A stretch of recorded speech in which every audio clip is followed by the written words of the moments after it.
जय हिंद प्यारे साथियों, कैसे हैं आप। उम्मीद करता हूं कि आप लोग बहुत ही मस्त होंगे, ज़बरदस्त होंगे या बहुत ही बेहतरीन होंगे। तो प्यारे साथियों, मैं कुलदीप आप सभी का फिर से स्वागत करता हूं आपके परिवार रीजनिंग मैथ वाले पर। और आप सभी लोगों को नवरात्रि पर्व की बहुत बहुत हार्दिक शुभकामनाएं देता हूं। और माता रानी आप पे कृपा बनाएं, आपके सभी सपने साकार हों, आपके घर में खुशहाली आए और आप लोग खूब मेहनत करके पढ़िए। तो प्यारे साथियों, जिनका भी एग्ज़ाम है डीएलएड का और ख़ास करके मैथ से डर लगता है, तो रीजनिंग मैथ वाले पर मैं डीएलएड के लिए ख़ास एक बेहतरीन तोहफ़ा लेकर आया हूँ। और तोहफ़ा ये है कि मैं मैथ की क्लासेस खुद आपको दूंगा और आप लोग इसको खूब ढेर सारा प्यार और अपना सुझाव ज़रूर दीजिएगा। तो प्यार साथियों, जैसे कि आज का जो तीसरा क्लास ये है डीएलएड का, यानी कि बीटीसी का थर्ड सेमेस्टर के मैथ का। तो पहला क्वेश्चन में हम देखते हैं, जो ऑब्जेक्टिव क्वेश्चन हम आपको बता रहे थे कि ऑब्जेक्टिव टाइप के क्वेश्चन कैसे आपके एग्जाम में आते हैं और कैसे आप लगाएंगे, आप कैसे जल्दी से स्कोर करेंगे आप। तो प्यार साथियों, जैसे कि ये क्वेश्चन आपका पहला क्वेश्चन यहाँ पर है, बोर्ड पे दिखाई दे रहा है कि सबसे छोटी पूर्ण घन प्राकृतिक संख्याएं कौन सी हैं इनमें से। ठीक है, तो पहली बात क्या होता है कि जो घन संख्याएं जो होती हैं, पूर्ण घन संख्याएं जो होती हैं, वो तीन तीन के पेयर में होती हैं। जैसे कि अगर हम कहें कि अगर मैं इसका फैक्टर करूं, अगर प्यार साथी अगर मैं इसका, यानी कि कहने का मतलब है जिसका अगर फैक्टर हम बनाएं और तीन तीन का जोड़ा दें, तो वही हमारी क्या होंगी, पूर्ण घन प्राकृतिक संख्याएं होंगी। तो प्राकृतिक संख्या के बारे में हमने आपको बताया था कि प्राकृतिक संख्याएं कौन सी होती हैं। तो जो सभी गिनती वाली संख्याएं होती हैं वो क्या होती हैं, प्राकृतिक संख्याएं होती हैं। जैसे कि आपका प्राकृतिक संख्या का स्टार्टिंग क्या था, 1 2 3 4 5 6 7 8 डाट डाट करते जाएंगे आप, इनफाइनाइट तक जाएंगे। तो लेकिन क्वेश्चन में ये कहा है कि पूर्ण घन प्राकृतिक संख्याएं होनी चाहिए। तो पूर्ण घन क्या होती हैं, जिनका फैक्टर अगर हम करें, जैसे पूर्ण वर्ग एक होता है तो पूर्ण वर्ग में दो दो का फैक्टर, दो दो का पेयर बनाते हैं। पूर्ण घन में क्या करते हैं, तीन तीन का। तो एक ऐसी जो संख्या है जो पूर्ण घन भी होती है और पूर्ण वर्ग भी होता है। तो सबसे छोटी पूछा है, तो सबसे छोटी पूरी यही हो जाएगा आपका ऑप्शन डी फॉर दिल्ली, यानी कि सही हो जाएगा। लेकिन अगर मैं कहूँ कि इसमें कौन कौन सी ऐसी संख्याएं हैं जो पूर्ण घन हो सकती हैं, कौन कौन सी हैं, तो पाँच जो है, पाँच का अगर हम क्रॉनिकल फॉर्म में अगर इसको करें तो इसका ये पाँच पाँच तीन तीन का पेयर नहीं बन पाएगा, बस एक ही निकल रहा है। लेकिन आठ का अगर मैं करूँ, और देखो पेयर कैसे बनाते हैं, पेयर पे साथी प्राइम जो हमने आपको बताया था पहली क्लास में कि आभास संख्याओं के, संख्याओं के फॉर्म में इसको बनाते हैं। तो आभास संख्या क्या होती हैं, जो किसी के पहाड़ा में नहीं आती हैं, जो केवल अपने और वन के पहाड़ा में आती हैं। दुनिया की जितनी भी संख्याएं हैं वो सभी संख्याएं एक के पहाड़ा में आती हैं, ये फिक्स है। ठीक है, तो जैसे इसको अगर हम तोड़ते हैं ऐसे, तो ये हो गया दो दो दो, दो चौक को आठ, फिर दो दूना चार, फिर आपका दो एकम दो, ये तीन तीन का पेयर बना ना। तो इसको हम लिख सकते थे क्या, दो गुड़े दो बराबर दो की घाते तीन। इसी को कहा गया है कि ये पूर्ण घन संख्याएं हैं, ये पूर्ण घन प्राकृतिक संख्याएं हैं। लेकिन सबसे छोटी जब कहा है तो ये वन ही होगा, हमारा क्या होगा, वन होगा, जो कि ऑप्शन आपका डिफा दिल ही सही होगा।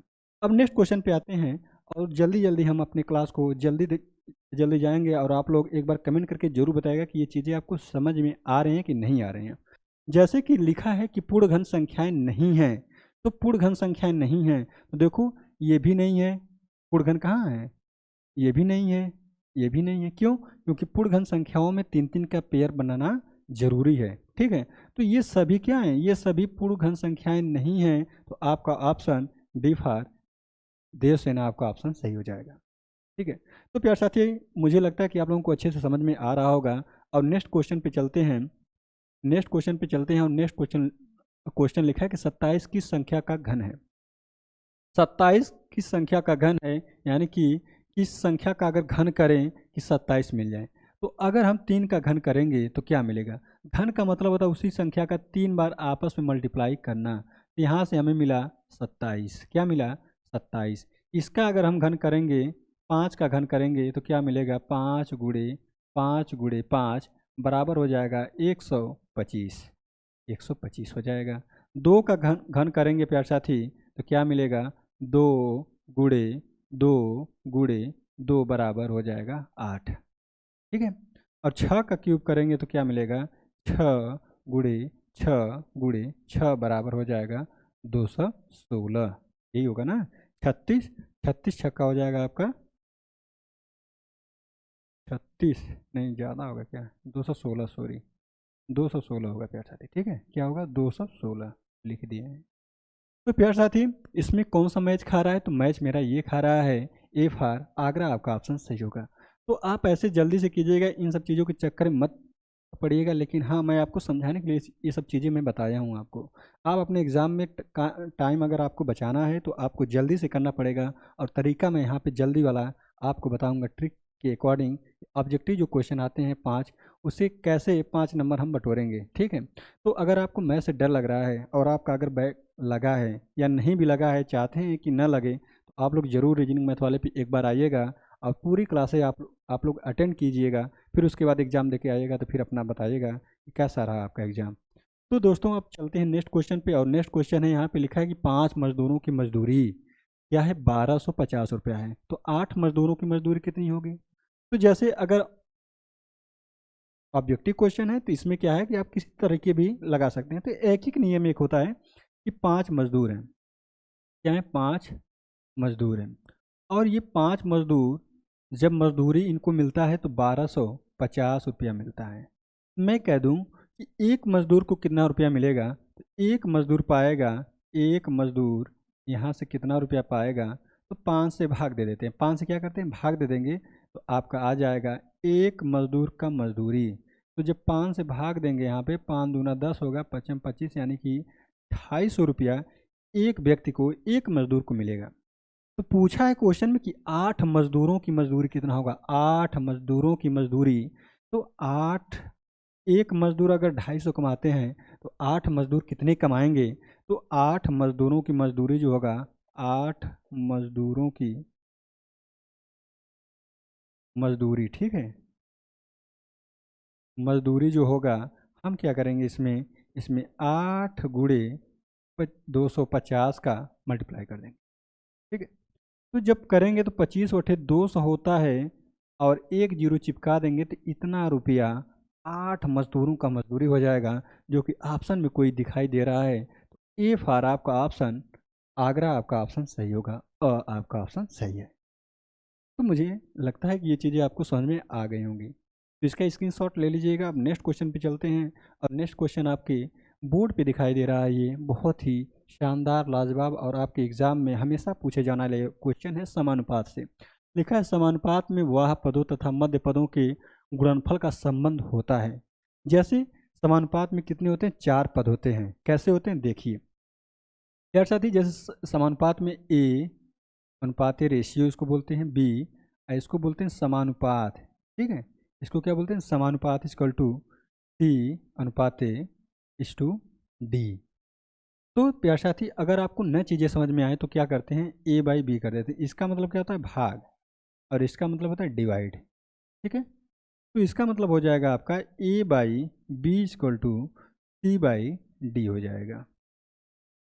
तो ए ये क्रॉस मल्टीप्लाई कर जाएंगे, ये क्या करेंगे क्रॉस मल्टीप्लाई करेंगे, तो A into D equal to B into C हो जाएगा। तो कहा क्या है, समानुपात में वाह पदों तथा मध्य पदों के अनुपात, पदों के गुणनफल, देखो वाह पद और क्या है मध्य पद, के बीच का जो गुणनफल होता है वो कितना होता है, तो उनके बराबर होता है, 2/3 होता है कि चौथाई होता है कि आधा होता है, तो बराबर होता है। देखो बराबर है यहाँ पर, तो बराबर है। देखो ये देखो मध्य पद क्या है, ये मध्य पदों का गुणनफल है यहाँ पर, और ये वा पदों का गुणनफल है यहाँ पर। तो आपको ये चीज़ें दिख रही हैं, ये क्या है, इनके गुणनफल आपस में बराबर होते हैं, वही समानुपात का रूल होता है, और यही आपका नियम यहाँ पर दिखाई दे रहा है पूरा। तो अब नेक्स्ट क्वेश्चन पे चलते हैं, जैसे कि ये इसका ऑप्शन ए फॉर आपका अ से आगरा या अनार आपका ऑप्शन सही था। अब नेक्स्ट क्वेश्चन पे चलते हैं, और नेक्स्ट क्वेश्चन में लिखा है कि 6 कलमों का जो मूल्य है 24 रुपया है। तो 6 कलम का जो मूल्य 24 रुपया है, अगर आप दुकान पे जाते हैं 6 पेन लेते हैं तो 24 रुपया आपको देना पड़ेगा। तो पूछा कि 10 पेन अगर आप लेंगे तो कितना देंगे। तो प्यार साथी अगर किसी चीज़ का मूल्य ज्ञात करना होता है तो पहले क्या करते हैं, एक पेन का हम मूल्य निकालते हैं कि एक पेन का हमें कितना रुपया देना है। तो एक पेन का जब आप ज्ञात कर लेंगे तो आपको 10 पूछे, 1000 पूछे, लाख पूछे, अब निकालेंगे, ठीक है। तो दर यानी कि रेट पूछते हैं। तो जैसे 6 कलम का जो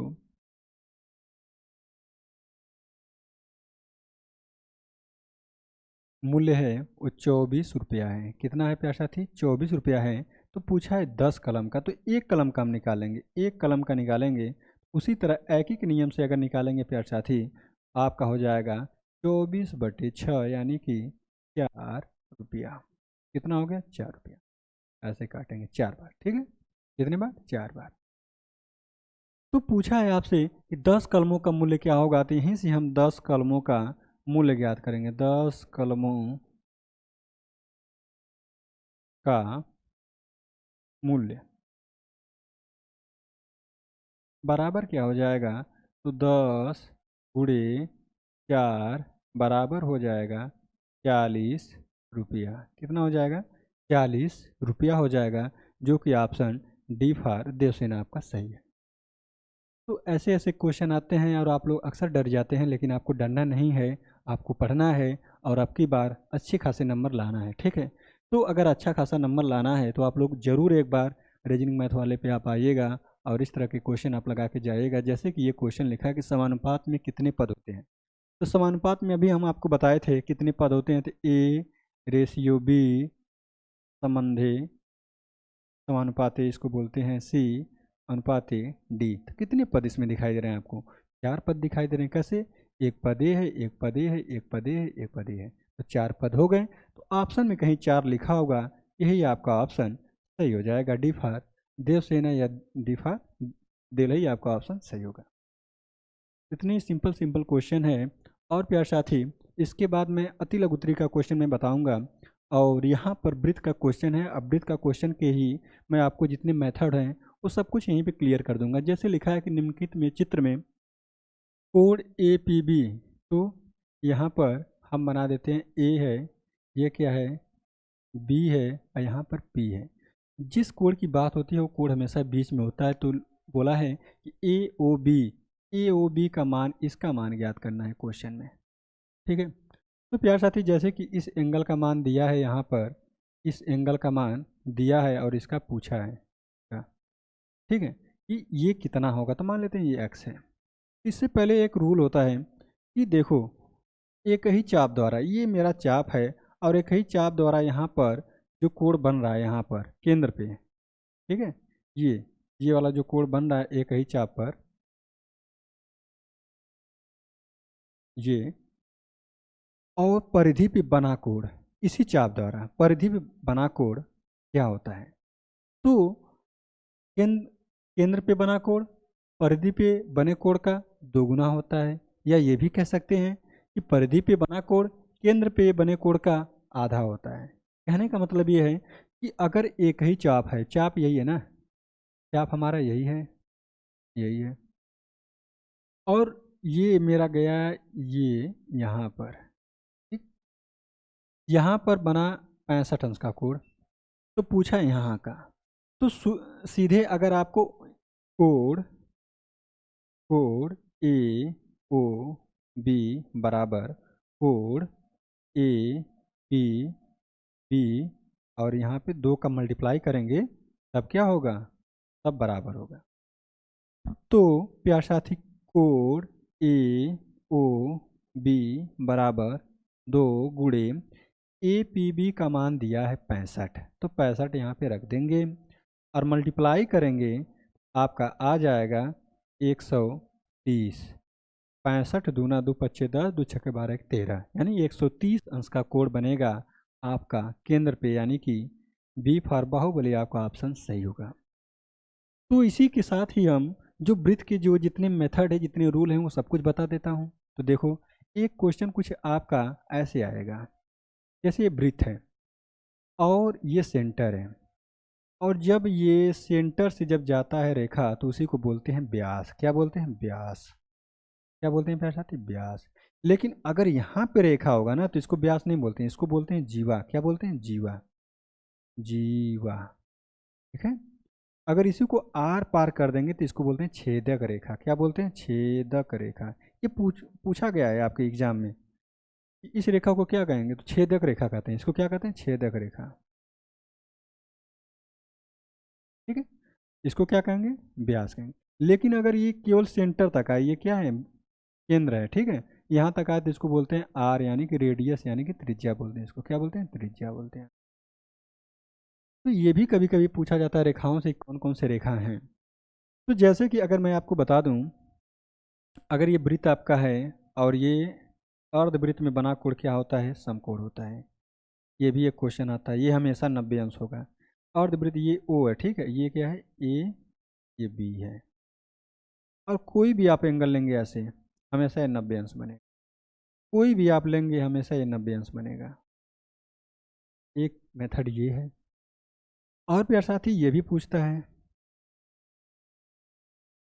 ये क्या है आपका, मान लेते हैं ये जीवा कोई है, यहाँ पे सेंटर है, सेंटर है, तो केंद्र से जीवा पे डाला गया लंब जीवा को बराबर बराबर भागों में विभक्त करती हैं। तो मान लेते हैं अगर इसकी लंबाई 10 है तो ये 5 हो जाएगा, ये भी 5 हो जाएगा।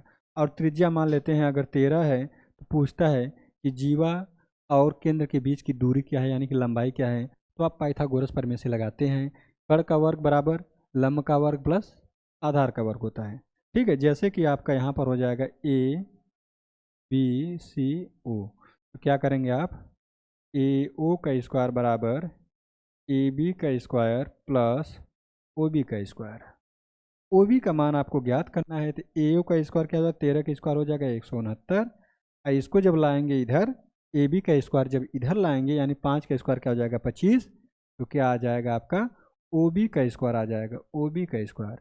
यही प्यार साथी अगर आप इसको सॉल्व करेंगे तो 144 हो जाएगा, और 144 का मान हो जाएगा ओ बी का स्क्वायर। तो ओ बी बराबर सीधे आपका आ जाएगा 12, क्या आ जाएगा 12 सेंटीमीटर में होगा या मीटर में होगा, जो भी होगा आपके यहाँ पर आ जाएगा ये 12। तो इस तरह के भी क्वेश्चन आपके एग्जाम में आते रहते हैं, ठीक है। और जिस टाइप के क्वेश्चन अगर आपके एग्जाम में आएंगे मैं बताते रहूँगा। और एक क्वेश्चन इस तरह भी देता है, जैसे मैं आपको बता दूं नेक्स्ट पेज पे, तो प्यार साथी जैसे कि आपके एग्जाम में आता है कि अगर एक वृत्त है, ठीक है, और यहाँ से ये सेंटर उसका है और ऐसे कुछ दिया है, यहाँ पे दे दिया है आपको, यहाँ पर दे दिया जैसे कि एग्जाम में दिया है आपका 80 अंश, कितना है 80। और प्यार साथी जैसे कि लिखा है ए, ये बी लिखा है, और ये लिखा है डी, ये लिखा है डी। तो ज्ञात करना था आपको ये ज्ञात करना था। तो कैसे लगाएंगे, इस टाइप के क्वेश्चन अक्सर आपके एग्जाम में आते रहते हैं, हम देखे हैं ऑब्जेक्टिव टाइप में हो या अति लघुत्तरी में हो, आते जरूर हैं वृत्त से क्वेश्चन, ये फिक्स है, ठीक है। तो प्यार साथी जैसे कि हम क्या करते हैं, हमें तो कुछ पता नहीं, बस यही पता है कि क्या केंद्र पे बना कोण परिधि पे बने कोण का दोगुना होता है, ठीक है। अगर ये 80 है तो यहाँ पे क्या हो जाएगा 40 हो जाएगा। और आप लोग पढ़े होंगे हाई स्कूल में या फिर 9th में कि वृत्त पे बना चतुर्भुज क्या होता है, चक्रीय चतुर्भुज होता है। क्या होता है, चक्रीय चतुर्भुज होता है, चक्रीय चतुर्भुज, ठीक है।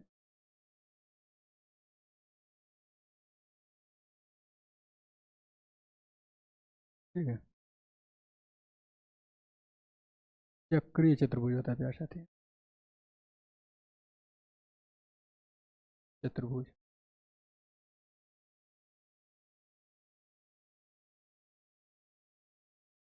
चक्रीय चतुर्भुज का खास बात ये होता है कि सम्मुख कोणों का योगफल, यानी कि ये सी अगर कर दें तो यहाँ पर ये हो जाएगा कोण ए प्लस कोण बी बराबर 180 अंश, और कोण सी प्लस कोण डी बराबर 180 अंश। ये खासियत है इसका, ठीक है। तो जैसे ये 40 हो गया तो ये कितना होगा, तो हम क्या कर देंगे, यहीं पे कोण सी का मान आ गया 40, अब कोण डी का मान ज्ञात करना है, तो 180 में से घटा देंगे, आपका कोण डी का मान आ जाएगा 180 माइनस 40 बराबर हो जाएगा 140 अंश, ठीक है। ऐसे क्वेश्चन भी आपके एग्जाम में देखने को मिलेंगे ही। ये रहा वृत्त का आपका, ठीक है। चलिए, और वृत्त में कैसा पूछता है ये हम अगली क्लास में बताएंगे। तो आप लोग एक बार कमेंट करके बताइएगा कि ये जो वृत्त का रहा और ये क्लास कैसा रहा, आप लोग जरूर एक बार बताइएगा। अब नेक्स्ट क्वेश्चन पे चलते हैं। लिखा है कि घन का विकर्ण 4 कड़ी में 3 सेंटीमीटर है, तो आयतन क्या होगा। तो घन का विकर्ण क्या होता है? तो घन का विकर्ण होता है, फार्मूला आप पढ़े होंगे, घन का विकर्ण बराबर होता है a√3। कैसे होता है, कहाँ से आता है, ये सब चीज़ें हम बाद की क्लास में बताएंगे, जब अति लघुत्तरी या लघुत्तरी क्वेश्चन बताएंगे वहाँ पर। ये चीज़ें फार्मूला है, इसे आप देख लीजिएगा। तो करड़ी में 3 तो होता है। अगर हम कहें a√3 बराबर लिखा है 4, करड़ी में 3, ये करड़ी 3 से करड़ी 3 कट जाएगा, तो a बराबर क्या आ जाएगा? 4। a क्या है? घन का भुजा है, तो ये सेंटीमीटर या मीटर में होगा। ठीक है, तो सेंटीमीटर में है यहाँ पे, तो सेंटीमीटर में होगा। चलिए, तो क्या पूछा है? तो पूछा है तो आयतन क्या होगा? तो घन का आयतन होता है, घन का आयतन भुजा का क्यूब होता है। घन का आयतन बराबर होता है ए क्यूब। क्या होता है? ए क्यूब। तो ए क्यूब का मान यानी कि 4 का क्यूब क्या होता है? तो 64 होता है प्यार साथी। क्या होता है? 64 घन सेंटीमीटर या सेंटीमीटर क्यूब। ठीक है, यही आपका ऑप्शन सही होगा, जो कि बी फॉर बाहुबली पे आपका यहाँ पे दिखाया गया है। ये आपका ऑप्शन सही होगा। तो प्यार साथियों, अब ये रहा आपका मेंसुरेशन का। तो मेंसुरेशन के भी क्वेश्चन आपके एग्जाम में आते रहते हैं, चाहे लघुत्तरी हो, चाहे अति लघुत्तरी हो, चाहे आपका ऑब्जेक्टिव क्वेश्चन हो। यहाँ से पक्के क्वेश्चन आपके आते हैं, चाहे आपसे घन से पूछे, घनाभ से पूछे, बेलन से पूछे, या फिर गोला से पूछे, या फिर शंकु से पूछे। क्वेश्चन फिक्स रहता है मेंसुरेशन से, दो क्वेश्चन, 3 क्वेश्चन। तो अब नेक्स्ट क्वेश्चन पे चलते हैं। और नेक्स्ट क्वेश्चन, और आज का ये है आखिरी क्वेश्चन, और ये क्वेश्चन है समुच्चय का। और मैंने आपको बताया था पहली क्लास में कि इंटरसेक्शन कैसे निकालते हैं, यूनियन कैसे निकालते हैं, डिफरेंस कैसे निकालते हैं, ये सब चीज़ें बताया था। और यहाँ पर निकालना है आपको ए इंटरसेक्शन बी। तो ए इंटरसेक्शन बी का हमने क्या बताया था? ए इंटरसेक्शन बी में हम वे एलिमेंट्स लेते हैं जो ए में और बी में दोनों में कॉमन होते हैं। क्या कॉमन है यहाँ पे? 4 है इसमें? नहीं है। 6 है इसमें? तो 6 तो इसमें है, दिखाई दिया, तो 6 लिख लेंगे। 5 है इसमें? 7 है इसमें? नहीं है, तो नहीं लिखेंगे। तो क्या हो गया आपका? 6, यानी कि आपका आंसर होगा, जो कि आपके ऑप्शन नंबर सी फॉर आपका ऑप्शन नंबर सी आपका, यानी कि ब आपका ऑप्शन सही होगा। तो प्यार साथियों, आप लोग एक बार ज़रूर बताएगा कि आज की क्लास और आज का सेशन कैसा रहा। और आज के लिए तो बस इतना ही। फिर कल मिलेंगे आपके इसी परिवार रीजनिंग मैथ वाले पर। और आप लोग प्लीज़ एक बार कमेंट करके ज़रूर बताइएगा। और जो भी मेरे प्यार साथी नए हैं इस चैनल पे, एक बार सब्सक्राइब कर लीजिएगा, एक बार ज़रूर सब्सक्राइब कर लीजिएगा, जैसे कि आपको टाइम से क्लासेस मिलते रहेंगे। और ज़्यादा से ज़्यादा शेयर कर दीजिएगा। धन्यवाद।